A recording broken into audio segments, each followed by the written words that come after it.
What's happened with the board? Why isn't it doing this hearing? What other motives are there?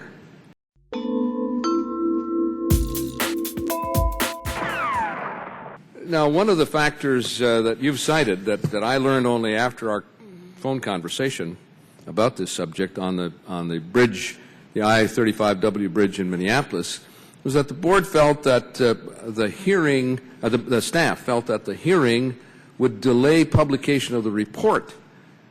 I'm not so concerned about the timeliness of a report as I am about the substantive nature of the report and the inclusiveness and the role of the board in conducting these public meetings, which go to the transparency, the clarity, the openness of the board, and the opportunity to learn and to teach. And you never know, you can never say that we're not going to learn anything from this, because you never know what you're not going to learn. So you're right in that occasion, that, in fact, you never know what you don't know. But what I can't find is a consistency in the pattern. And it's not so important whether the board voted with or against the staff, but on what basis and what were the substantive issues. And I find no consistency in the basis on which public hearings, determination to hold public hearings is made or not. I think the vast majority, Mr. Chairman, are based on what the professional staff is presenting to us if they need additional information.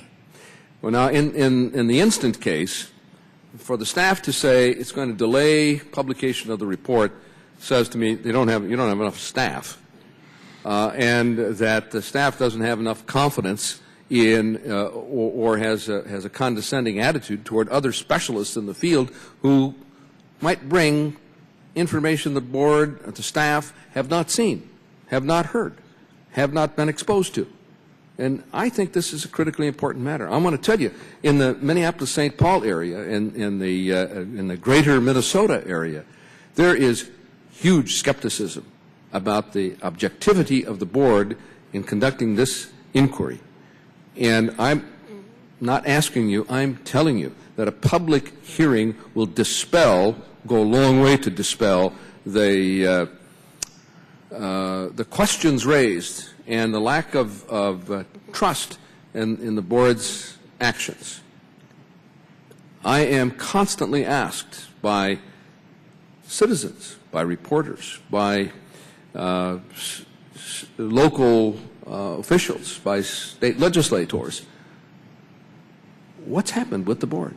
Why isn't it doing this hearing? What other motives are there? And I think you need, as chairman, and your fellow board members and your staff need to go back and reconsider that decision, and to be inclusive of the public, and to be respectful of the loss of life that occurred, and of the unique situation of this bridge. The elision was one of a kind. There have been other hazmat crashes in the rail sector. 38,000 people were evacuated from Duluth and Superior when a benzene spill occurred on a rail crash. The board didn't hold a hearing. I don't quarrel with that.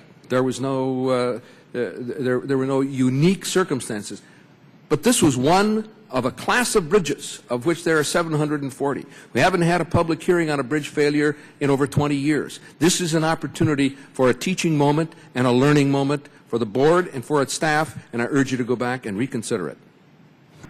You are a very persuasive man. I have great respect for you. And I don't enjoy being in your doghouse, believe me.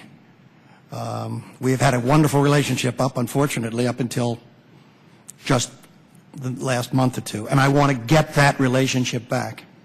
We will be doing, Mr. Chairman, an excellent presentation.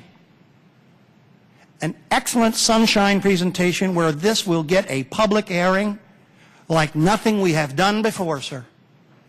When this is complete, and there will be peer review ad nauseum as a relation to that.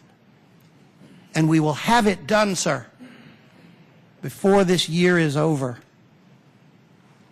They're working hard to achieve that, Mr. Chairman. Believe me, they are. Thank you, Mr. Chairman. Thank you, Chairman Costello, you've just made the best argument for an open public hearing. Thank you. I want to make sure, because I've been sensitized by Chairman Oberstar, and I don't want to do this again. I'm not going to be telling you what happened to that bridge yet. Chairman Rosenker, on the issue, why is the staff memo, which triggers the vote of the board on whether or not to hold a public hearing, why is that confidential? Sir, sometimes there are things in that that are sensitive. But I mean, see, you can understand the chairman's concern, and I think mine, and I got to disagree with Mr. Micah. This is how conspiracy theories get born. You know, okay. It's like your staff secretly makes a recommendation. You have a split vote, 3-2. You decide not to hold a public hearing. I understand what you say the end point disclosure is going to be, but that's going to be the point at which you've made conclusions. And I also don't understand, you know, I understand there's a fair amount of work that goes into holding a good hearing, but I don't see why it would cause 4 months delay in the process unless you're saying that, you know, something might come up at the hearing that would trigger further investigation or a different direction in the investigation. Mr. DeFazio, the history, and the only thing I can go on, sir, I've been here 5 years. Mm-hmm. We've looked at the entire history, and the statistics show it adds anywhere between 2 and 4 months to the conclusion of an investigation.